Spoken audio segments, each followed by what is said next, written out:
हमारा हर तरह से व्यवहार बिगड़ गया। माया ही हमें सब कुछ दिखाई दे रही है। इसका कारण ये नकली संत हैं, ये तत्व ज्ञानहीन नीम हकीम जो संत गुरु बने बैठे हैं, ये मंडलेश्वर, ये इसका मुख्य कारण है। क्योंकि इन्होंने सदग्रंथों को समझा नहीं और हमारे को गलत रास्ता दे दिया। और श्रद्धालु गुरु जी के बताए अनुसार सिर धड़की बाजी लगा देता है, क्योंकि वो चाहता है कि मेरा कष्ट निवारण हो, मुझे जो टारगेटेड वस्तु मिले, मेरी उद्देशित वस्तु मिले। यही कारण था कि रावण को उसके नीम हकीम गुरु ने राक्षस बना दिया। रावण ब्राह्मण था और उनके गुरु से उन्होंने सब शिक्षाएं प्राप्त की। उन्होंने गुरु जी के आगे ये इच्छा रखी कि मैं राजा बनना चाहता हूं और सब सुविधाएं हो मेरे पास। तो रावण के गुरु ने बता दिया कि भगवान शिव, ये तमोगुण शिव, ये सर्वेश्वर है, महेश्वर है, मृत्युंजय है, कालज्ञ है और रिद्धि और सिद्धि के ये दाता है। ये आपको बहुत धन दे सकते हैं यदि ये प्रसन्न हो गए तो।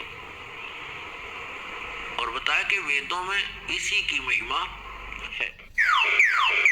एक प्राणी सत्य मानता है और वेदों के आधार से कोई बताता है कि ये वेदों में ऐसा लिखा है, आप ऐसे कीजिए, तो हम उसको शास्त्र अनुकूल साधना जानकर करते हैं और करनी भी चाहिए।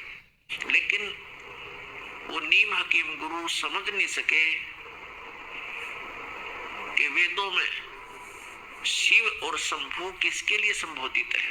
अब वहां वेदों में जो शिव है वो परम अक्षर ब्रह्म की तरफ है और शंभु का अर्थ भी यही होता है, जो एक शंभु होता है, एक स्वयंभू होता है।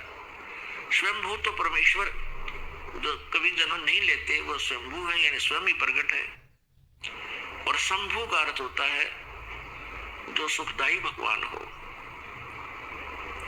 तो हम वेदों के अनुसार से जैसे अपने बच्चों के नाम लिख लेते हैं, रख लेते हैं, ऐसे ही इस काल के पुत्र तमोगुण शिव को भी हम उस परम अक्षर ब्रह्म की संज्ञा लेकर के संबोधित करने लगे इन नीम हकीम गुरुओं के कारण।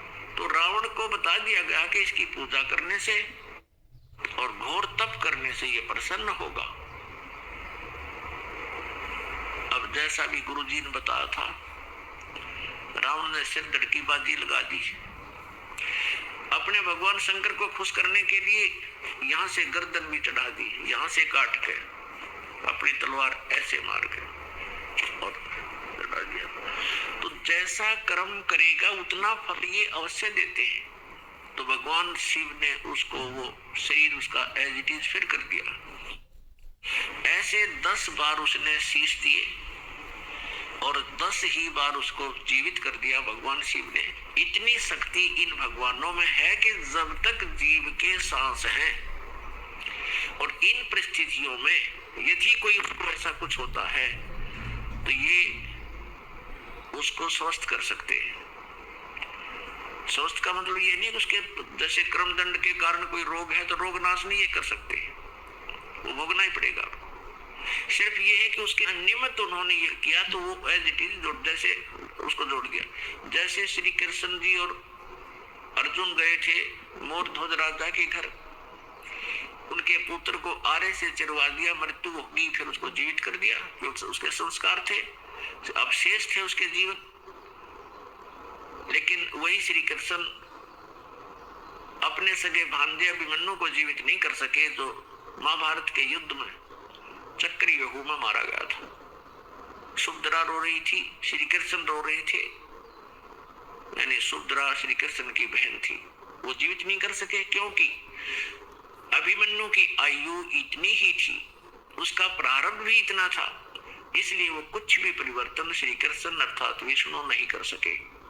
श्री कृष्ण यानी विष्णु और शिव और ब्रह्मा ये तीनों एक ही सतर के, एक ही जैसे शक्ति युक्त प्रभु है, इनमें कोई अंतर नहीं है, केवल इनके विभाग का अंतर है। जैसे एक तो गृह मंत्री हो, एक सैर सपाटा मंत्री हो, पर्यटक मंत्री, तो इनके विभागों में अंतर होने से उनकी जो है महिमा में फर्क हो जाता है आम व्यक्ति की दृष्टि में, लेकिन उनकी शक्ति में अंतर नहीं है, पोस्ट एक जैसी ही।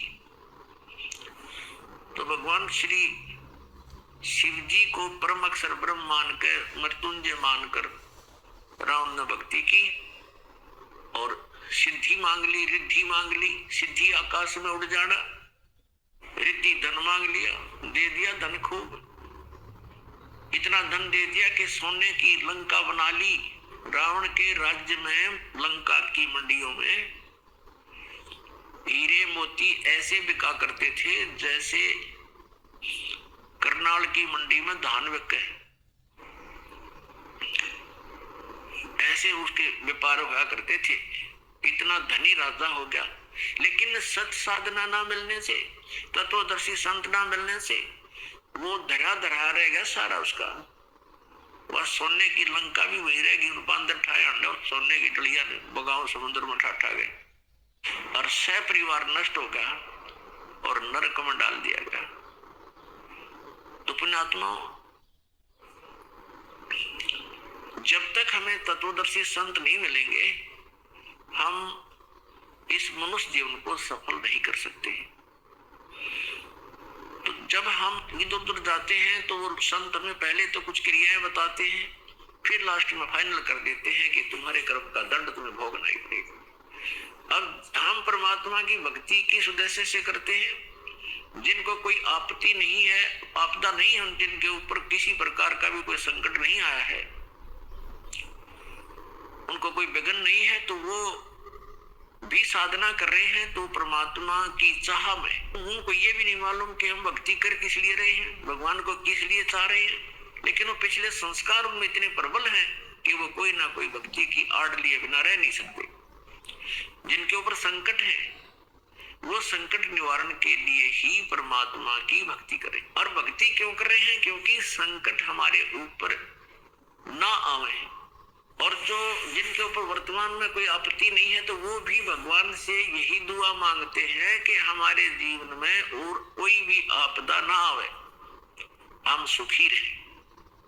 लेकिन जिन भगवानों की हम भक्ति कर रहे हैं, वो हमारे प्रारब्ध में कोई परिवर्तन नहीं कर सकते, और प्रारब्ध में परिवर्तन हुए बिना हम सुखी नहीं हो सकते।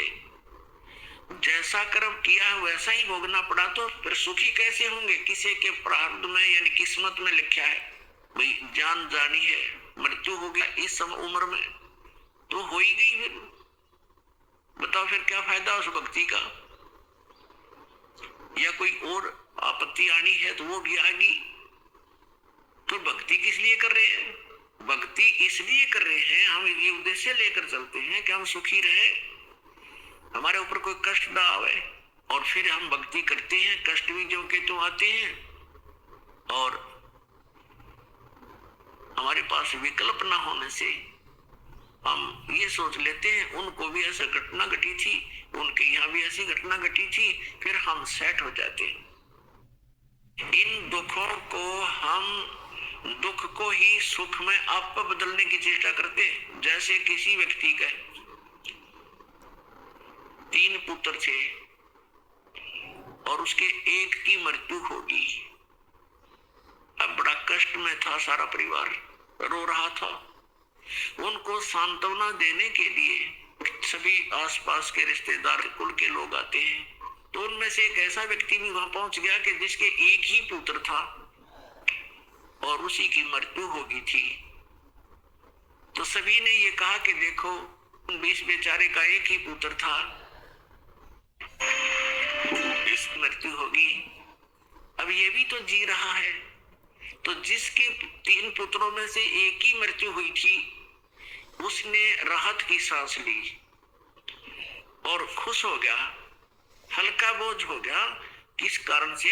कि चोखा है भगवान, मेरे 2 तो बच गए, एक का मरा है, और इसके बेचारे का एक ही था, वो ही मर गया। इसी से हल्का बोझ मान लिया। अब क्या फर्क पड़ गया उसको?